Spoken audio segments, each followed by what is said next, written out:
penjelasan di bawah ini ya. Ya. Lanjutnya.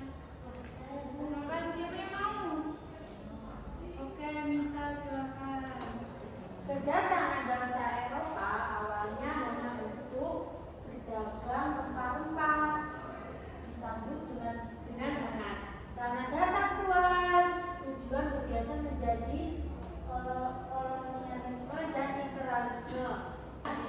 Pada akhirnya Indonesia melakukan perlawanan, namun masih dengan sistem kedaerahan. Sistem kedaerahan itu seperti apa, Bu? Sistem kedaerahan ini hanya melibatkan satu atau beberapa daerah saja, dikarenakan kurangnya komunikasi dan koordinasi latar pemimpin daerah. Faktor lainnya juga karena Indonesia masih menjadi Nusantara dan belum bersatu seperti saat ini. Akibatnya masyarakat masih terpecah belah dan hanya ingin mempertahankan daerahnya. Berikut adalah beberapa contoh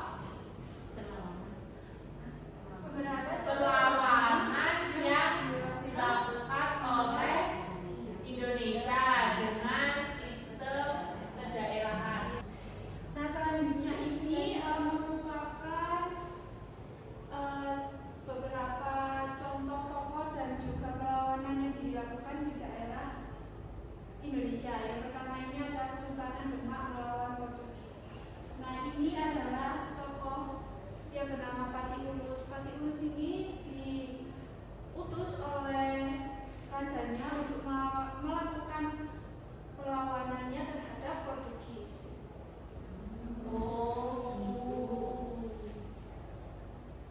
Selanjutnya ada perlawanan Kesultanan Aceh. Nah, ini Kesultanan Aceh mendatangkan bantuan dari Turki untuk melakukan perlawanannya. Namun hingga akhir abad ke-17 itu Aceh selalu mengalami kegagalan dan dilanjutkan oleh Sultan Iskandar Muda yang berkuasa pada 1607 sampai 1639. Selanjutnya ada perlawanan rakyat Ternate. Nah, rakyat Ternate ini digunakan untuk monopoli. Kesengsaraan rakyat Ternate ini karena monopoli perdagangan. Terus selanjutnya rakyat Ternate ini dipimpin oleh Sultan Dayalun mulai melakukan penyerangan terhadap bangsa Eropa. Selanjutnya ada perlawanan Sultan Ageng Tayasa melawan VOC. Sumber konfliknya ini pertama karena VOC menginginkan monopoli perdagangan lada di kerajaan Banten.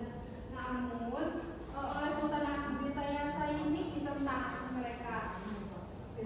Ya, jangan berani menyentuh tanahku, kata Sultan Ageng Tayasa. Selanjutnya ada perlawanan Sultan Hasanuddin melawan VOC.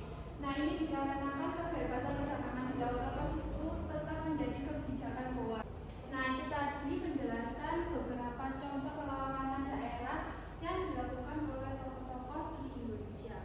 Selanjutnya Ibu akan membagi dalam beberapa kelompok untuk mengerjakan LKPD-nya.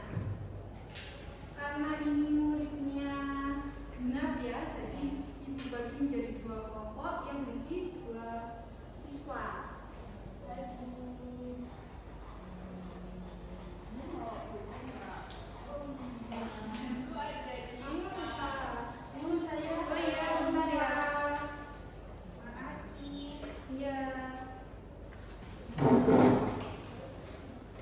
Terima kasih, Bu. Untuk kegiatan pertama kita silakan dibaca langkah kerjanya. Langkah kerja yang pertama, baca dan perhatikan komik yang telah diberikan oleh guru. Yang kedua, identifikasi presentasi isi dari konflik tersebut, mulai dari tokoh yang terlibat dan jelaskan latar belakang pemicu konflik tersebut muncul. Yang keempat, tuliskan hasil diskusi kelompok pada kolom di bawah ini. Yang kelima, presentasikan hasil diskusi kelompok di depan kelas. Betul, silakan dikerjakan ya kegiatan 1. Kalau ada yang tidak dipahami bisa ditanyakan. Ya, Bu. Iki kok. Alisa, ada yang tidak dipahami? Paham, Bu. Oke, dikerjakan ya. Ya. Sudah selesai semua? Sudah. Dikerjakan kegiatan yang kedua. Oke, sudah selesai semua? Sudah. Dilanjutkan mengerjakan kegiatan yang ketiga ya. Gimana Mita? Ada yang enggak? Bisa Bu. Bisa, oke. Terus ada 2 orang yang mengambil. Sudah. Ya, oke, sudah semua. Sekarang siapa yang mau maju duluan? Oke, kelompoknya nomor 2, ayo maju. Perkenalkan, kami dari kelompok Eladara. Iya. Adalah Selanjutnya kami mau presentasi hasil kegiatan LKPD yang 1. Yang pertama tadi dijelaskan Kesultanan Demak melawan Portugis. Nah, di dalam Kesultanan Demak tadi dijelaskan tentang ekspedisi penyerangan pertama pada tahun 1512. Terus yang kedua ada Sultan Abuddin Tayasa melawan VOC yang di dalamnya sumber konfliknya itu adalah menginginkan monopoli perdagangan lada. Makasih, Bu. iya, sama-sama. Silakan sekarang kelompoknya tinggal Mita. Kami dari kelompok TikTok. Mungkin ada perlawanan rakyat Ternate yang dimana monopoli perdagangan dipimpin oleh Sultan Dayalu hingga memulai penyerangan.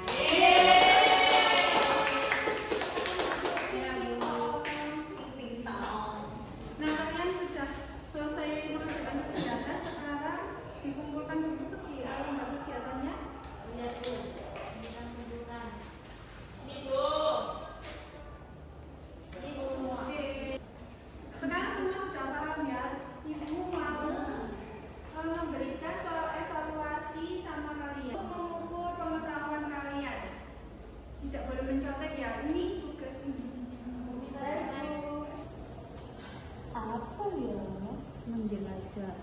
Enggak, Ayo. apa ya?